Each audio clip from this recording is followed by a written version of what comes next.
ਅਲੀ ਹਸਨ ਕਿੱਥੋਂ ਦਾ ਹੈ? ਹਾਲੀਆ ਕੀਮਾ ਜ਼ਿਲ੍ਹਾ ਮੰਡੀ ਬਾਉਲੀ। ਕਿੰਨੇ ਬੱਚੇ ਹੁਣ ਤੱਕ ਚੋਰੀ ਕੀਤੇ ਨੇ, ਅਗਵਾ ਕੀਤੇ ਨੇ? 5। ਕਿੱਥੋਂ ਕਿੱਥੋਂ? ਇੱਕ ਬੜੇ ਵਿੱਚੋਂ 2 ਵੀ ਜਾਤੋਂ ਇੱਕ ਹਾਲੀਓ ਦੇ ਆ 5। ਪੰਜਵਾਂ ਲੱਦੇ ਵਾਲਿਓ? ਹਾਂਜੀ ਇਹ ਹੈ ਜੀ। ਠੀਕ ਹੋ ਗਿਆ। ਤੇ ਬੱਚੇ ਪਿੱਛੇ ਕਿੰਨੀ ਕਮਿਸ਼ਨ ਮਿਲਦੀ ਹੈ? 50,000। ਜ਼ਿਆਦਾ? ਕਿੰਨਾ ਅਰਸਾ ਹੋ ਗਿਆ ਕੰਮ ਕਰਦੇ? 6 ਮਹੀਨੇ।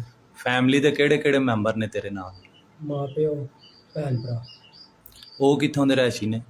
ਉਹ ਇੱਕ ਭਾਵਲੇ ਦੇ, ਇੱਕ ਫਾਲੀਏ ਦੇ। ਇਸ ਟਾਈਮ ਮਾਂ ਬੱਚੇ ਕਿੱਥੇ ਨੇ? ਮਾਂ ਬੱਚੇ ਕਿਲੇ ਨੇ। ਕਿਲੇ ਕਿਹੜੇ ਮਹੱਲੇ? ਬੱਲਾ ਬੁਤਨਪੁਰਾ। ਭੂਤਨਪੁਰਾ। ਠੀਕ ਹੋ। ਤੇ ਕਿਸ ਬਹਾਨੇ ਬੱਚੇ ਅਗਵਾ ਕਰਨੇ? ਕੋਨਿਆਂ ਦੇ ਬੰਦ।